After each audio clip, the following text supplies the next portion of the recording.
Hey guys, welcome back. And if you are new here, I am Rizza and this is your channel for a productive and sustainable lifestyle. So if you are into productivity, sustainability, and skincare, make sure you subscribe and hit that bell so you'll know when a new video is up.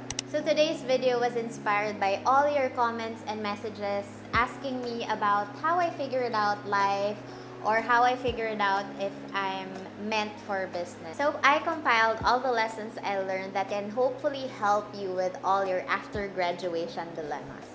Lesson number 1 is it's okay to not have it all figured out. Sa totoo lang, I still don't know what my purpose is, pero at least ngayon, medyo mas clear na compared before. You'll be confused and you will fail, but that's okay because that's how you know where you want to be. Akala ko talaga aakit ako ng career ladder. But all the circumstances and failures and figuring out, dun ko na-realize na baka pang business talaga ako. My advice is to just enjoy every single step of your journey. And gosh, you're young and you have all the time in the world, so just go for it. Lesson number 2 is to never ever compare yourself, especially on social media. You know what? Social media can make or break you. And just remember na lahat ng mga nakapost sa feed nila, lahat yan edited, lahat yan inisip nila, pinlano nila. And these are the posts na highlight reel ng buhay nila. So don't ever compare yourself to that. But instead, use social media to your advantage. Use it to motivate you and inspire you to do things and to make steps towards your goals. Unfollow accounts that do not serve you. These are accounts that makes you feel less pretty, make you feel less confident, and accounts that makes you feel less about yourself. Lesson number 3, it's not always about you.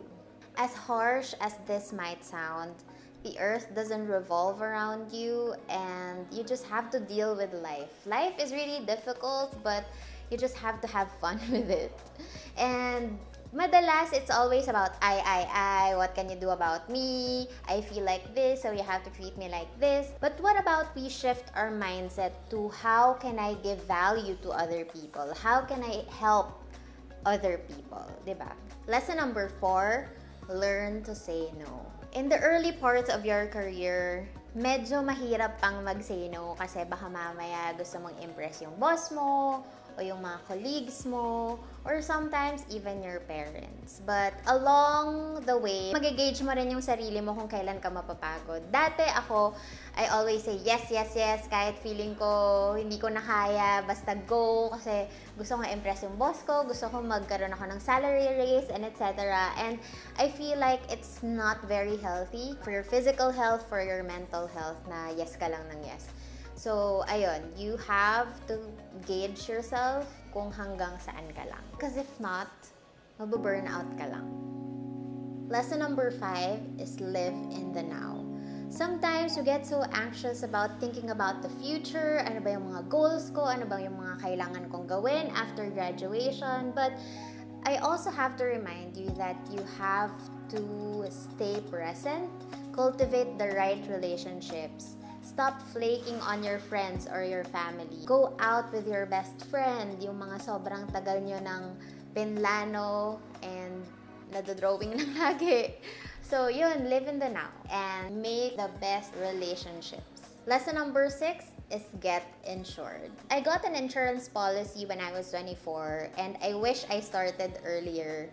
Kasi yung premiums are cheaper kapag mas bata ka nag-start and you can talk to any financial advisor about this. Kasi at the end of the day, kapag tapos ka na mag-work, when you're retired and all, you have to make your money work for you. Lesson number 7 is that you define your own success. Not your parents, not your friends, not that someone you follow on Instagram or on YouTube. You define your own success. Is it about happiness? Is it a freelance gig? Is success for you being a violin teacher? Don't let anyone talk down on your goals. Don't let anyone tell you what success is. Kasi buhay mo yan eh. At the end of the day, it's your journey, it's your path, it's not theirs. Lesson number 8 is done is better than perfect. There will be times when yung mga plans mo won't happen. For example, gusto mo mag-start ng YouTube channel.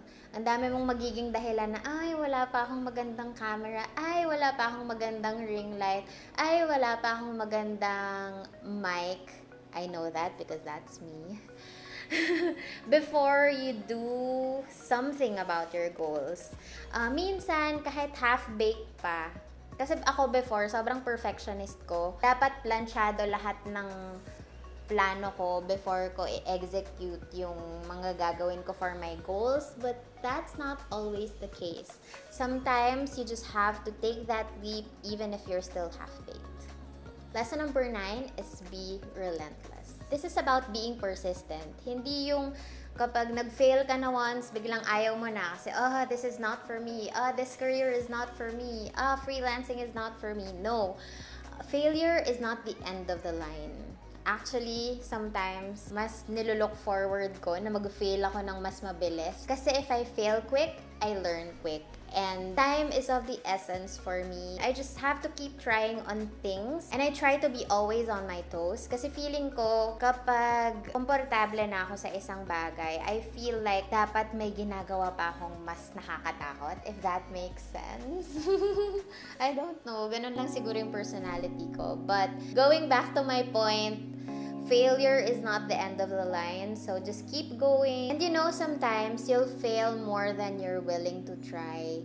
And dapat go ka lang ng go. And sometimes, the more na scary yung goals mo, the more you have to go with it.